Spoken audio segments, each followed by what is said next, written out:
नमस्कार, मैं विजय कुमार। मेरे YouTube चैनल देश प्रदेश में फिर से आपका स्वागत। आज का विषय होगा आतंकी हमले के बाद का भारत।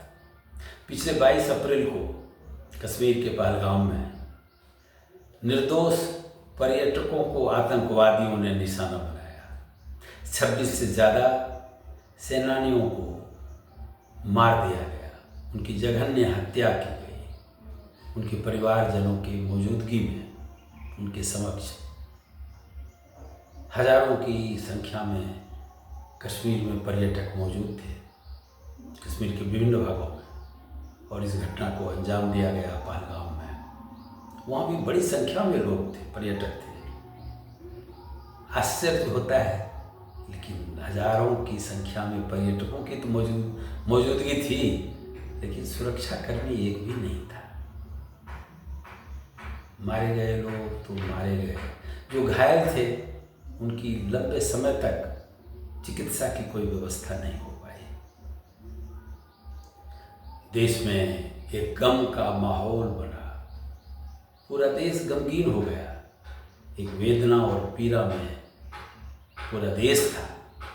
वहीं आक्रोश भी हुआ, कैसे किसी ने इस तरह की कार्रवाई करने की जुर्रत की। उसको जरूर खत्म करना चाहिए। सरकार ने, खुद प्रधानमंत्री ने भी इस तरह की बात की। देश को विश्वास भी हुआ कि सरकार कोई कार्रवाई इस दिशा में करना चाहती है। घटना के इतने दिनों के बाद किसी कार्रवाई के बारे में आम जनता को तो अभी तक जानकारी नहीं है। हाँ, सरकार ने कुछ निर्णय लिए हैं, खास करके सिंधु जल समझौता को फिलहाल स्थगित रखा गया है। इस जल समझौते के तहत सरकार का ये कहना है कि जो पानी पाकिस्तान जाता है, सरकार उस पर रोक लगाएगी। कैसे रोक लगाएगी, रोक लगा पाएगी कि नहीं, ये सब बातें तो भविष्य के गर्भ में है। लेकिन लोग त्वरित कार्रवाई के मूड में थे और हैं। दूसरी तरफ जो सुरक्षा में चूक की बात हुई, यह एक जग जाहिर जैसी बात हो गई। सरकार इसका माकूल जवाब नहीं दे पा रही है। हाँ, सत्तारूढ़ पार्टी के कुछ नेताओं के द्वारा पुराने लीक पर चलते हुए इस असफलता के लिए, यहाँ तक कि आतंकवादी कार्रवाइयों के कारण के रूप में कांग्रेस को ढूंढने का प्रयास किया गया। हालांकि विरोधी पार्टियों ने, खास करके कांग्रेस ने, बिल्कुल ही परिपक्वता दिखाई, सरकार के साथ पूर्ण एकजुटता की बात की।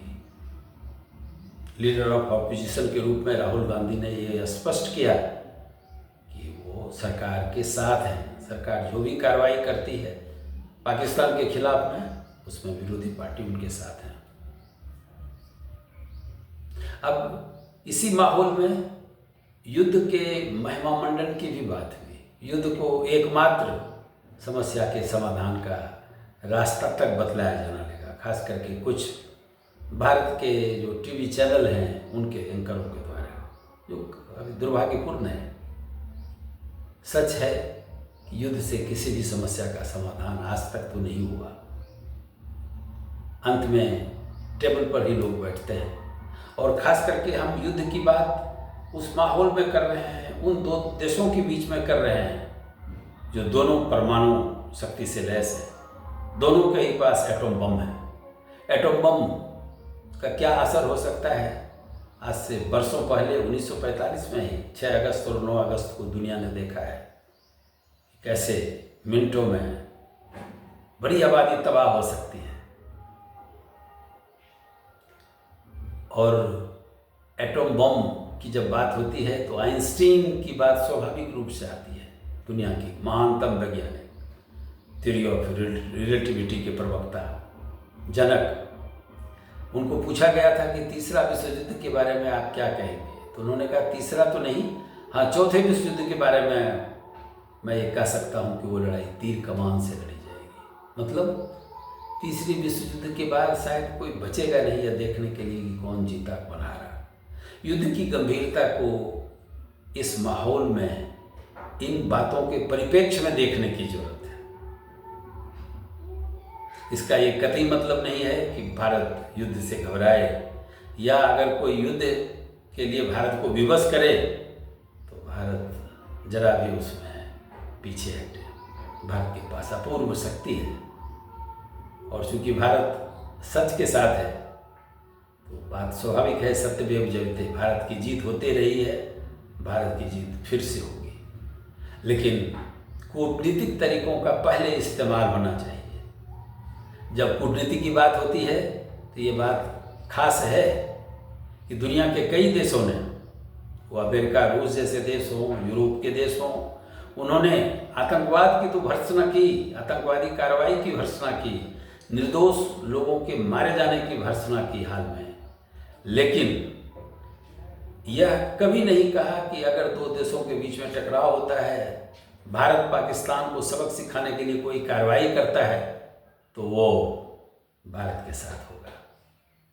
ट्रंप ने तो यहाँ तक कहा कि भारत भी उनका मित्र और पाकिस्तान भी उनका मित्र, समान दूरी की बात की। इसका मतलब होगा कि भारत को अपने बलबूते पर ही आगे की बात सोचनी पड़ेगी। युद्ध एक अंतिम विकल्प है, यह तयशुदा बात है, यह दुनिया इसको जानती है। इसलिए कूटनीतिक जो तरीके हैं, पहले उसको पूरे रूप में एक्सप्लोर करने की जरूरत है कि कैसे अंतर्राष्ट्रीय जनमत, अंतर्राष्ट्रीय दुनिया के देश पाकिस्तान को एक आतंकवादी देश घोषित करें। पाकिस्तान आतंकवाद को संरक्षण देने के लिए कैसे अलग थलग हो विश्व बिरादरी में, इसके लिए भरपूर कोशिश होनी चाहिए। साथ साथ अपने देश की सामर्थ्य बढ़नी चाहिए, और सामर्थ्य बढ़ने की जो सैन्य सामर्थ्य की बात है वो तो लोग जानते हैं, समझते हैं क्या उसके तरीके हो सकते हैं, और हम अपने को कैसे उन संसाधनों से लैस करें। लेकिन सबसे बड़ा सवाल है आम लोगों में एकता। देश में यह जो प्रयास किया जा रहा है, जो आतंकवादी के हाथों में खेलने जैसा है कि धर्म के आधार पर देश में आपस में कटुता हो इस माहौल में, और आम कोई मुस्लिम है इसलिए उनको टारगेट किया जाए। कश्मीरी छात्रों को विवश होकर के, अगर भारत के विभिन्न भागों में पढ़ रहे कश्मीरी छात्रों को जो विभिन्न विश्वविद्यालयों में पढ़ाई कर रहे थे, अगर कश्मीर आना पड़ा, ये दुख की बात है, अफसोस की बात है। इस तरह के माहौल से देश में मजबूती नहीं होती, कमजोरी होती है। यही तो आतंकवादी चाहते थे। क्यों मारने के पहले उन्होंने धर्म पूछा, जानबूझ करके। इससे भारत में एक सांप्रदायिक उन्माद पैदा होगा, हिंदू मुसलमानों के बीच में खाई पैदा होगी। तो जो वो चाहते थे वैसा ही करने जैसा है। अगर हम उनकी इस सोच में शामिल होते हैं और भारत में सांप्रदायिक सद्भाव को किसी रूप में बाधा पहुंचाते हैं, यह देश उन सभी धर्मों को मानने वाले का देश है जो भारत में रहते हैं। ये सच है, इसमें कोई शक शुबा की गुंजाइश नहीं है।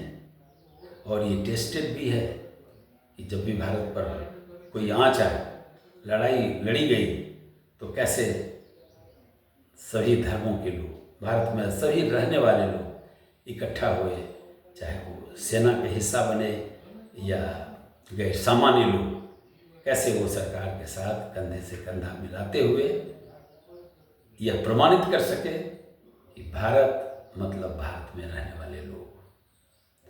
आज इस बात की जरूरत है कि भारत में इस संदेशों को और मजबूत किया जाए। इस वीडियो में इतना ही। अगर आपको ये ठीक लगा तो आप इस वीडियो को लाइक करें और मेरे चैनल को सब्सक्राइब करें। धन्यवाद।